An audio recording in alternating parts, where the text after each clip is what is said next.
السلام عليكم ورحمة الله وبركاته. أهلا بيكم. النهاردة إن شاء الله عايزين نطبق على اللي أخدناه المرة اللي فاتت. إحنا اتكلمنا عن شروط تسمية الثوابت وتسمية المتغيرات، وعرفنا الصيغة اللي بنكتبها لتسمية الثابت. النهاردة إن شاء الله هنتعرف على صيغة تعريف المتغير.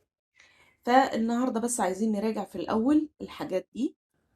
كنا المرة اللي فاتت قايلين إن الصيغة تعريف أو الإعلان عن ثابت إن هنا بنقول constant، وبعد كلمة constant بيتحط اسم الثابت، وبعدين as نوع الثابت يساوي value. بما إنه قيمة ثابتة فلازم بنديله value. تمام؟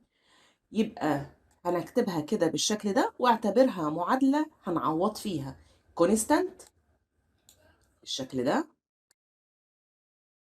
وبعد كلمة الكونستانت هيكون عندي اسم الثابت، وبعدين as، بعدين هنحدد النوع بتاع الثابت، وآخر حاجة عندي بيساوي القيمة. اعتبرها معادلة وهنعوض فيها.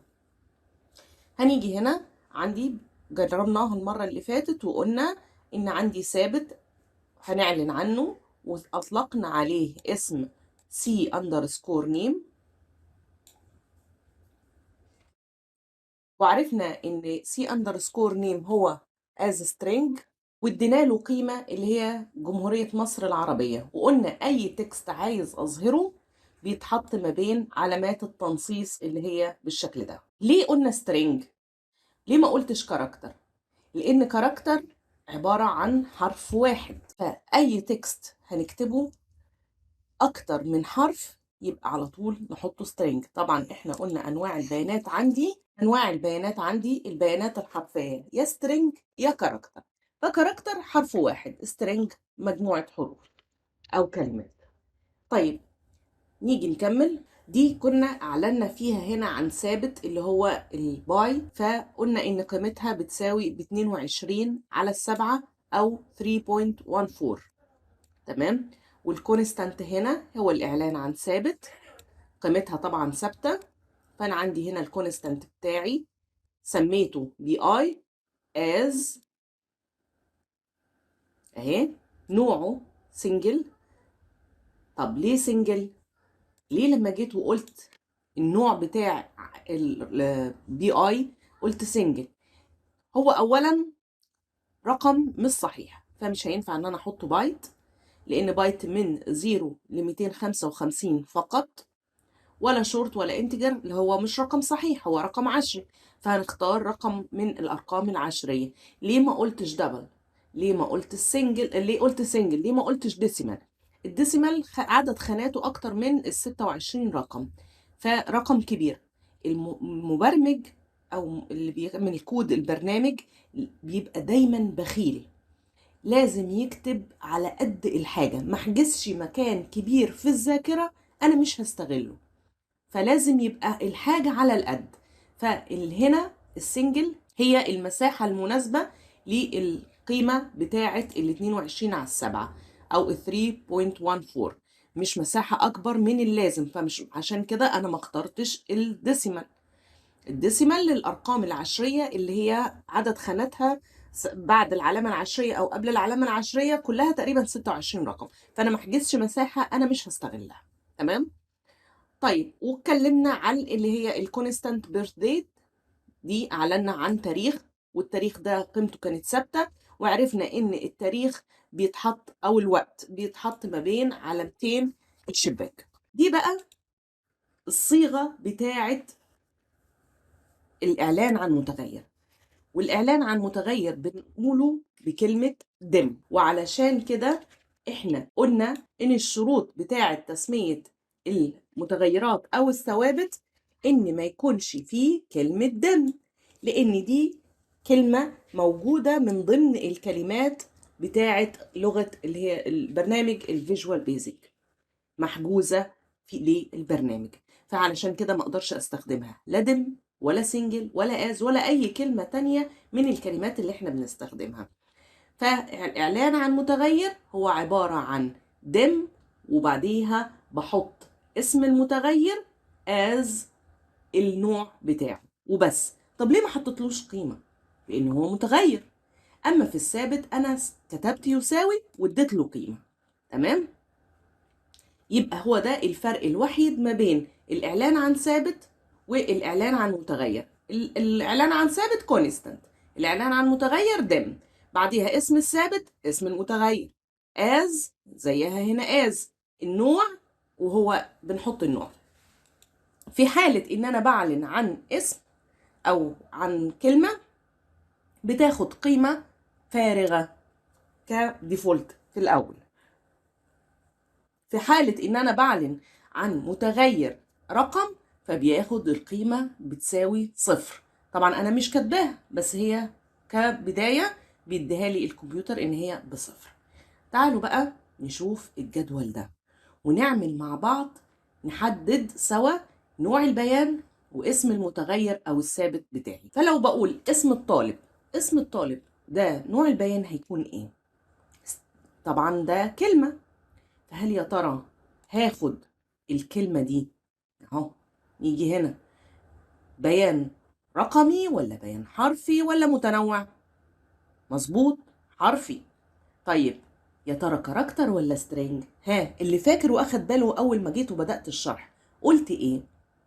ان الكاركتر حرف واحد. هل اسم الطالب بيتكون من حرف واحد ولا من اكتر من حرف؟ من اكتر من حرف، يبقى هختار سترينج. يبقى نوع البيان عندي هنا سترينج.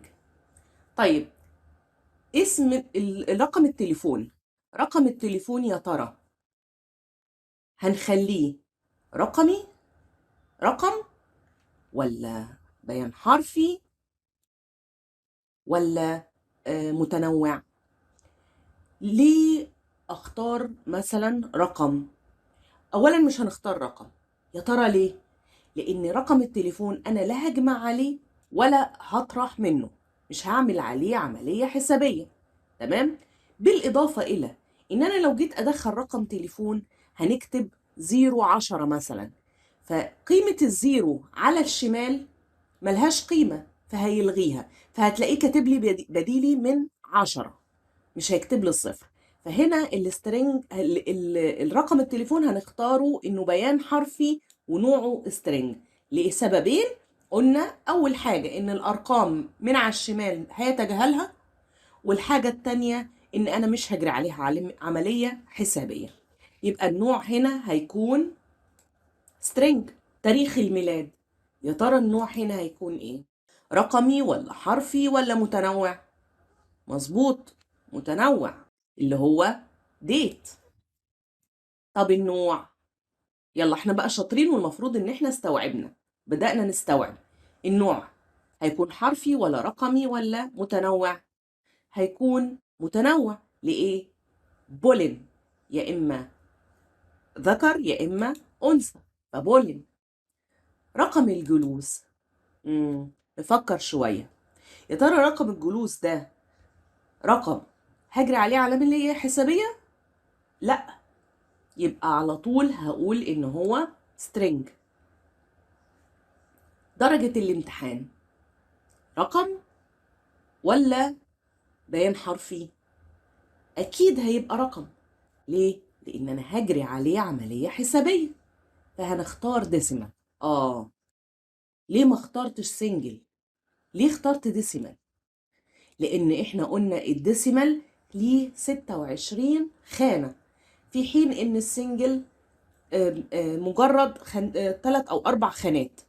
فلو أنا مثلا عارف ومتأكد إن أنا الدرجة بتاعة الطالب هتبقى مثلا 10 من كذا، لا، أنا دلوقتي عايزاه يبقى المجال مفتوح شوية، 100 مثلا ونص كده، أو 90 75%، وهكذا.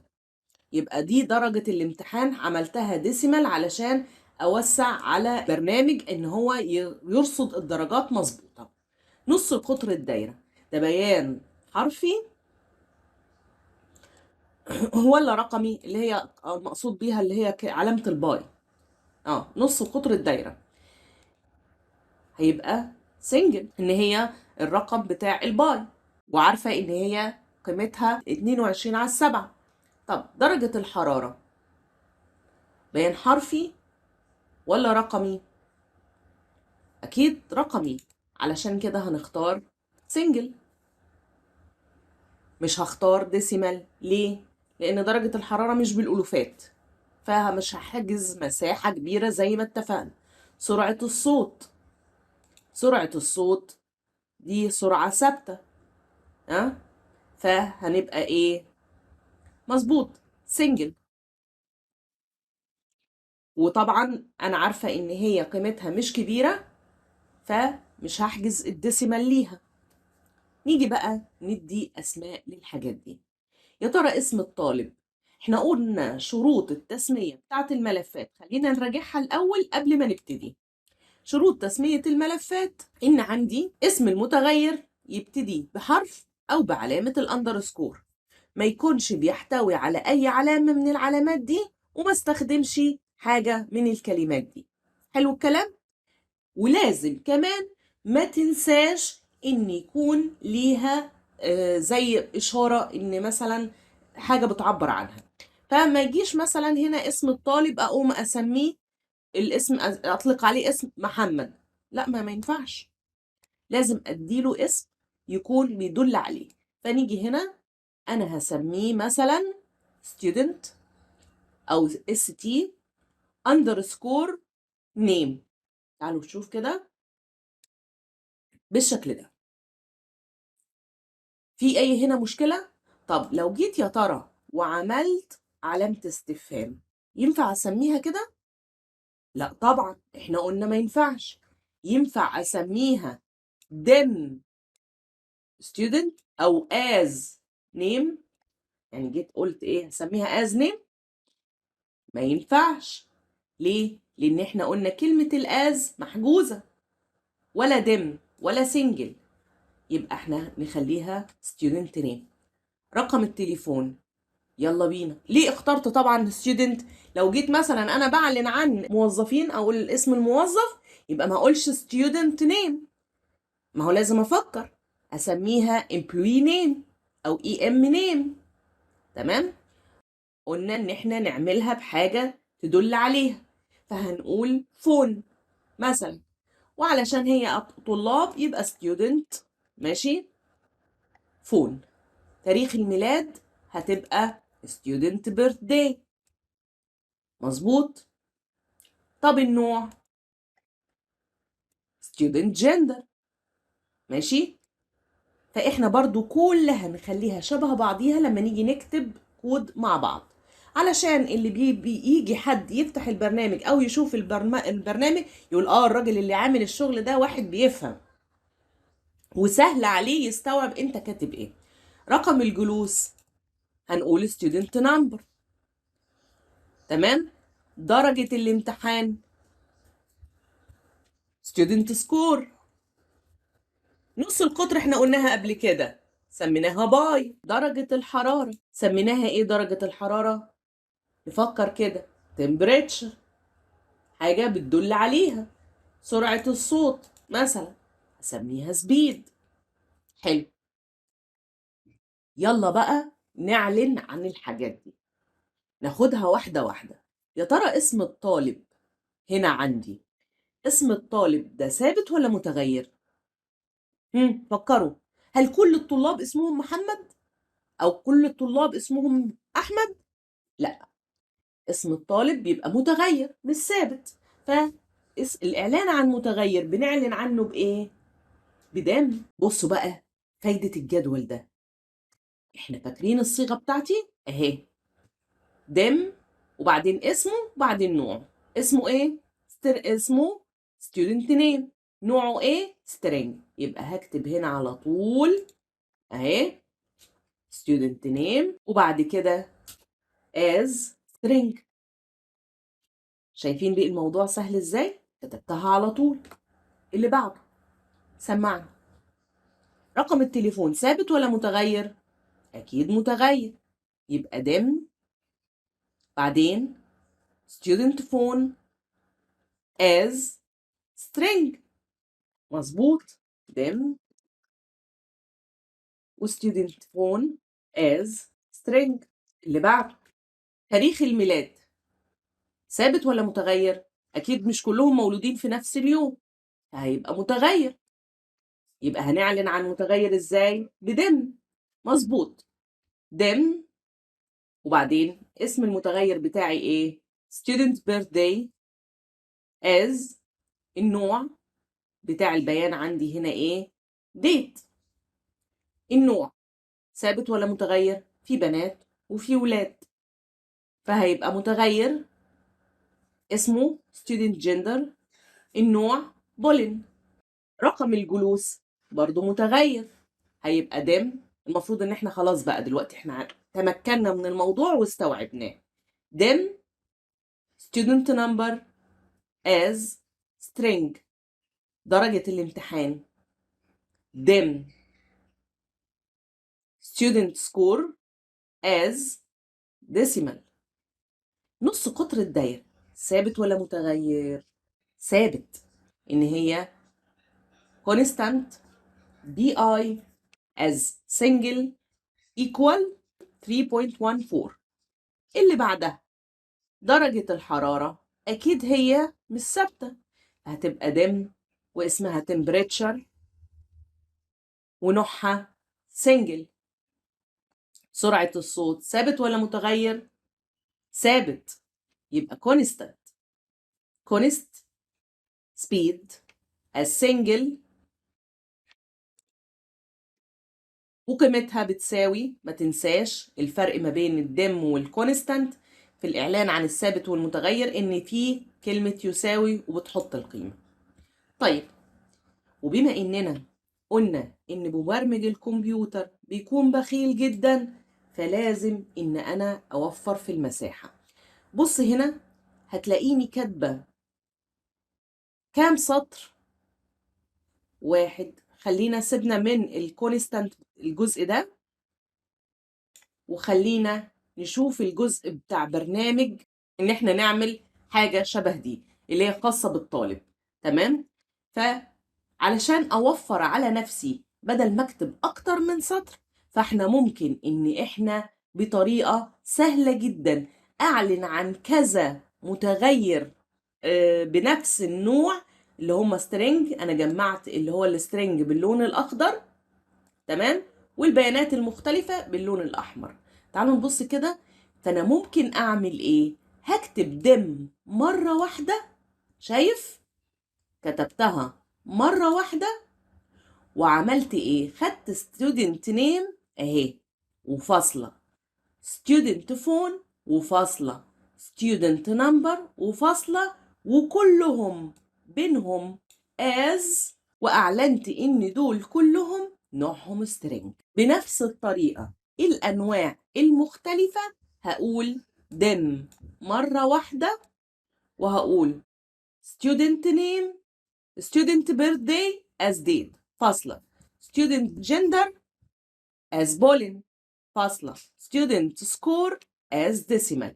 يبقى أنا وفرت على نفسي وكتبت دم مرة واحدة وجمعتهم كلهم في سطر واحد. يبقى احنا قلنا إن المبرمج لازم يبقى بدل ما يكتب سطور كتير أو يحجز مساحة كبيرة، إن هو يستغل الكلام ده ويوفر قد ما يقدر. إن شاء الله نكمل في درس جديد. أتمنى يكون الجزء ده واضح واتدربنا عليك فيما فيه الكفاية. إن شاء الله المرة الجاية هنكمل مع بعض إزاي نعلن عن الثوابت في البرنامج نفسه. انتظرونا، والسلام عليكم ورحمة الله وبركاته.